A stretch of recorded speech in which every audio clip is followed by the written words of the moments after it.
All right, good day, folks. I'd like to introduce to you my friend and colleague, Dr. Gary Kilburg, who is formerly the director of our Mentoring Institute here at George Fox.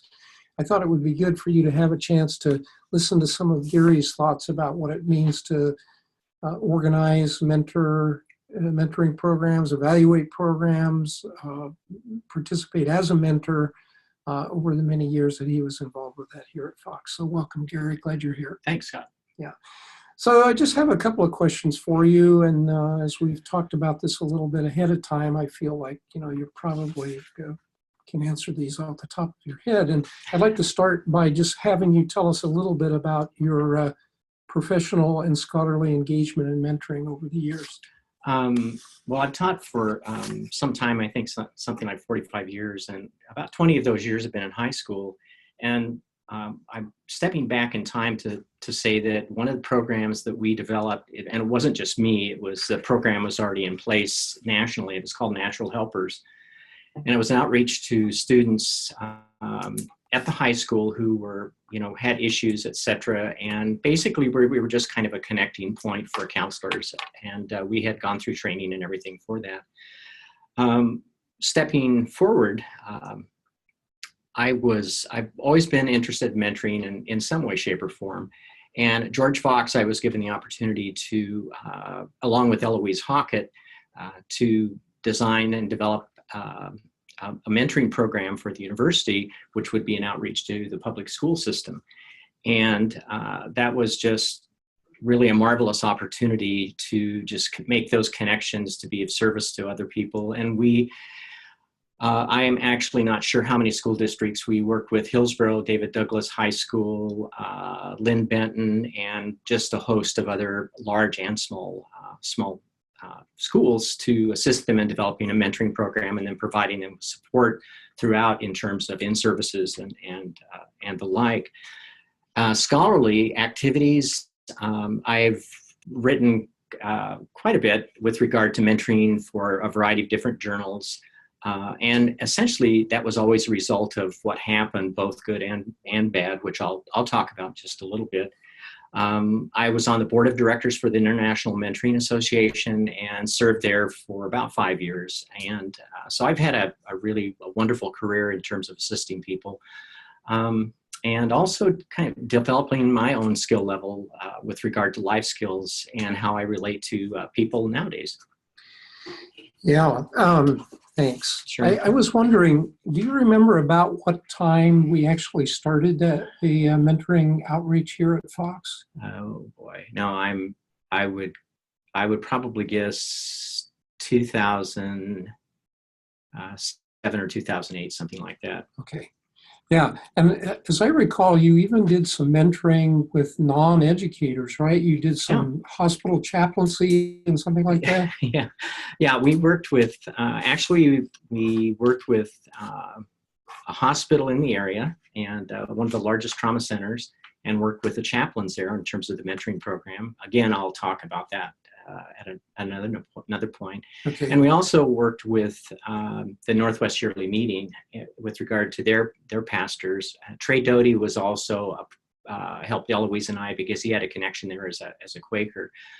So yeah, it was a wonderful opportunity to explore a new profession that I'd never worked with before. So we had to do an awful lot of background research before we even began. And so we were on a fairly steep learning curve at that particular point. Yeah. One of the things I've learned from you over the years is that the relationship is really the key to successful mentoring. And I wonder if you might talk with us a little bit about what is needed in kind of forming that relationship and maintaining it. Well, I think mentoring is basically about the relationship, regardless of the conversation. And so, you have to be, number one, very deliberate. Now, these are not necessarily, what I'm going to be sharing with you aren't necessarily in order with regard to priority. They're just, thoughts that I had that I jotted down. Right. Your job as a mentor is to always help the mentee become successful as a reflective practitioner. your responsibility is not to solve their problems. Although a lot of the literature will tell you that, but that's not the case. At least that's been my experience. What you want to do is make them self-sufficient so that they don't rely on other people for, an answer all the time or the solution. And so your first job is to do that. Secondly, you're not in the process of providing assessments with regard to another teacher, et cetera, to the administration. That's not mentoring. That's an administrative position, and that's not what mentoring is about in the first place. Another thing to remember is that anytime you engage in a conversation, really, you need to be the listener. I mean, that's really the critical, really the critical point. And you need to listen to everything, including body language, et cetera. And if you get to a point where you feel like the mentee or the coachee is interested in getting feedback from you, you actually need to be thinking about getting permission from them to instruct. And it isn't a matter of, they're saying something and then you immediately respond. You need to be more thoughtful about that. You need to ask their permission. And you may disagree with me, and that's fine. I found that that's very helpful. And it also relies on them to make a very conscious decision about the interaction that they want to have. Another part of your responsibility is to help the help the mentee be comfortable about being uncomfortable. That's really, really critical. And what do you mean by that? Well, Scott, if for example, you were my mentor and I was a mentee, part of your responsibility, I would think, as the mentee, the person that you're mentoring, is to help me feel comfortable about, and probably more important, to feel safe in carrying on conversations. And so I think maybe I should replace, comfortable with safety, or, that as a response. Got it. And so what that means is that it's really important for you to make those connections, both personally and professionally, with the mentee. And I always start with conversation about family, et cetera, and also about the things that they have been successful at. And I try to start at a point that's positive rather than negative, although you can switch that out if you choose to. Trust is absolutely critical throughout this whole process, as you can guess. And if you don't have that, you're not going to have a good mentoring relationship. And I'll cite a couple of examples of that a little later on. And finally, I'll just kind of close with this to not wraps on. Giving feedback to the new person or to the mentee needs to be very timely, but it also needs to be very specific. So it isn't that you're just rambling and carrying on. You need to target what you're going to be shooting for. And usually what I'll do is, that's a conversation we'll have prior to for example, observing them in the classroom, or having a conversation with them later on to set the stage for what their expectations are and what I'm thinking that I hopefully would like to see. And that sets a stage for the next step, which is the conversation after the observation, for example. Got it. Yeah. It sounds like there's a lot of responsibility that's put on the mentor, but doesn't the mentee have responsibility as well in this relationship? Yeah. I mean, that's one of the things that you can do in the beginning, and usually is recommended by the International Mentoring Association and other associations, mentoring associations, and that you make an agreement right up front about how transparent you're going to be and what that conversation might look like, and not to cloak it in being delicate about what you say, but being very deliberate about what needs to occur. And remember, it isn't a matter of the mentor being right; it's what's right for the mentee, and that a lot of times is a very thin line to walk on for some mentors. But it's always the important thing is that you do what's right for the mentee and what's right for ethically, and not necessarily what's right for the mentor at that point. Okay. So one of the things that, our students, these folks have been engaging in the literature about principles of mentoring. Sure. And I've been really pleased with they're ferreting these principles out and developing their own. But one of the things that we haven't got into much yet is what happens when things go wrong. And I know that you and I have talked in the past that things do go wrong in mentoring programs or mentoring relationships. And I just want people to be aware of the fact that, you know, we may have an ideal of what we want mentoring to be or a mentoring program to be, but it's not always the case. So talk about that a little bit from your own experience. Yeah. Boy, we've had some really bizarre things happen. That is Eloise and I. And I remember one school that was a small one, or I should say a small school district that we worked with. And it was probably one of the most difficult school districts I've ever worked with in all my years in the mentoring program, but also as a teacher. And basically what happened was a high school principal was fired for doing inappropriate things. And by that specifically about board members saying things negatively about the board members and everything. So he was terminated, and they brought in another principal. Well, the teachers at the high school, absolutely furious. The superintendent that was there was a new superintendent. So he was coming in to kind of bring all the pieces of the puzzle together. And so he felt that having a mentoring program wouldn't be a bad idea by any stretch. Well, one of the things that I always try to be really careful about is it's always very important to understand the culture of the environment that you're going to come in, because if it's adversarial, a mentoring program a lot of times will not work under those circumstances, even with the best intentions. That's not to say it wouldn't, but the percentage is much higher that it would fail. Anyway, Eloise and I decided to take it on, which was a huge mistake on our part. And so I'm being very transparent with you. And these are the kinds of things we ran into when we always try and ask for volunteers to be mentors. And we had a number of people, both middle school, high school, and elementary school that volunteered. One of the people that volunteered was a high school teacher.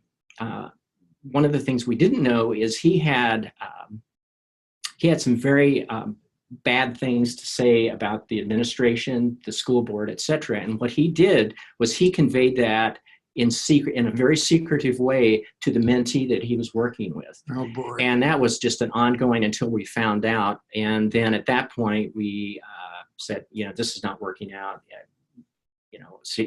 This is not helping the relationship at all. And that was just one.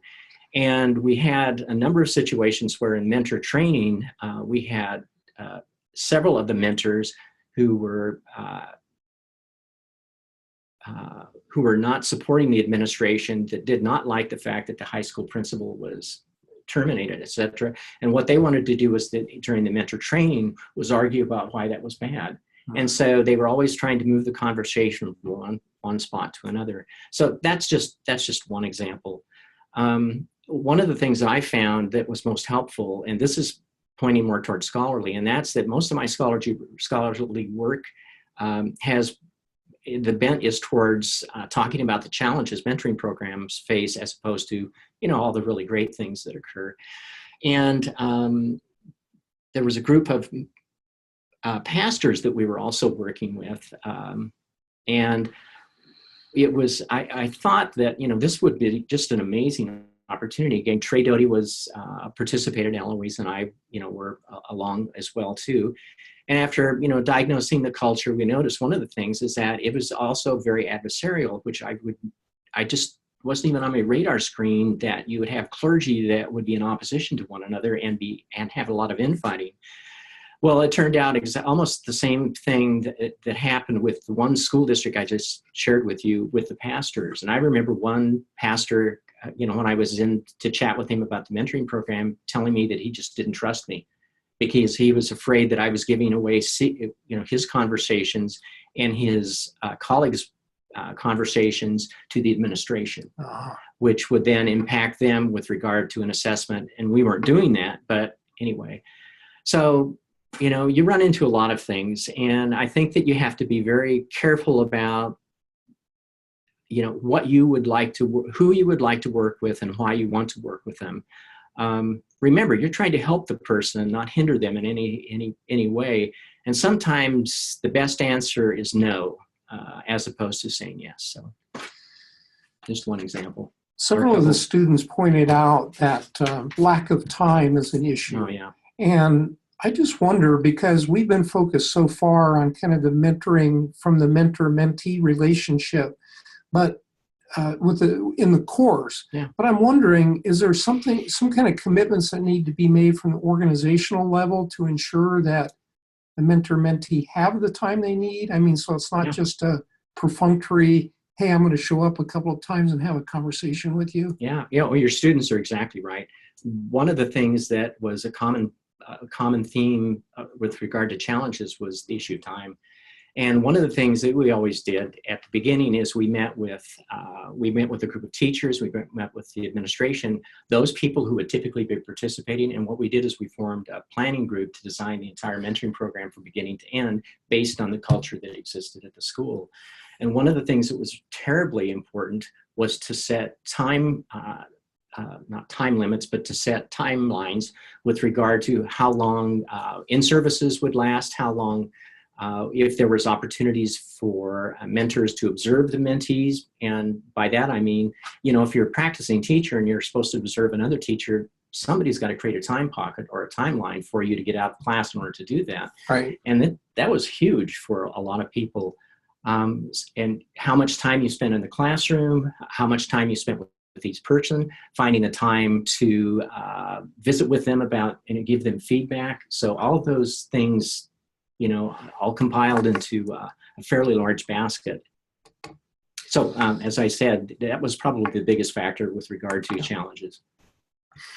So another question that, as you and I talked in the past about this, I realized something that the light came on for me was many of the principles that you talked about in mentoring seem to be what I would call broader life principles. They apply to different kinds of relationships. And I'm just kind of curious if you'd like to talk about that a little bit, because I was really impressed even with your own commitments in your own personal life that seemed like you had learned something from being involved with the mentoring that was spilling over to other aspects. Yeah.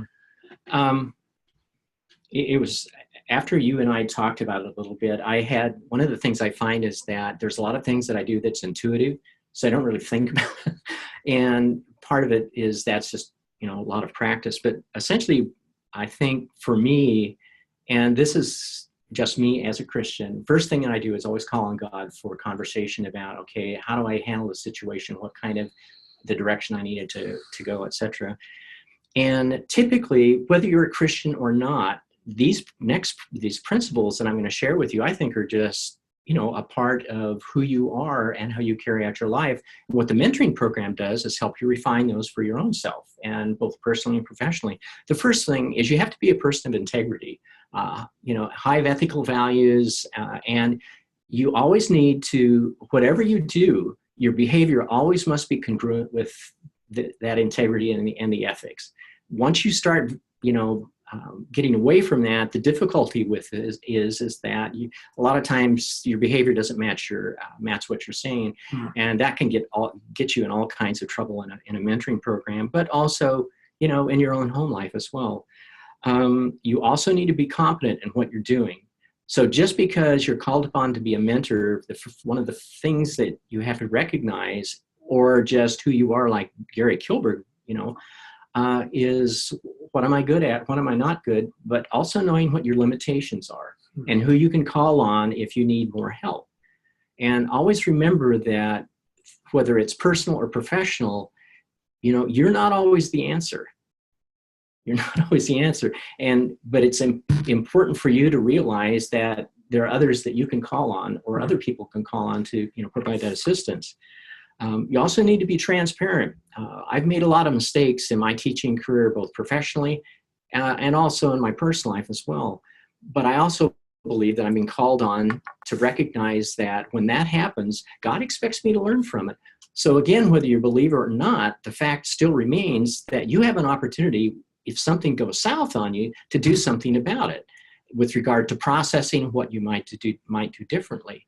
Whether it's, for example, I did something wrong at school or I did something wrong at home, and I'll just take the home example as a life skill, and that's that if I've offended my wife, Peg, I need to go back and apologize to her. And apologies always have two principles associated with it. First is to try and remedy the problem or apologize for the problem. But the second is to repair the relationship, because you can't always say that because you've solved the problem, that repairs the relationship.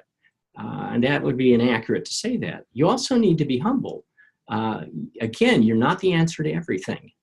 And so again, calling on the resources that would be helpful to you, but also admitting that I just don't have the skill level to do that. And trust above all else encircles all of this. So it's all one and the same. And for me, in my life at this particular point, I found that the mentoring principles that I practice in terms of language, being very deliberate about conversations that I have, I carry over into my home life as well, whether it's with my grandchildren, my wife, my son and daughter, my stepchildren, whatever it happens to be, or with Scott. So for me, that's really, really big. But, God has provided me with a wonderful opportunity to learn from my mistakes and understand why that's important. And I feel, an immense sense of responsibility, but also gratitude that I've come to this point in my life. Yeah. Thank you, Gary. I really appreciate you taking the time to give that kind of response, because I think at the end of the day, we're talking about helping one another grow in our capacity to live, love, serve.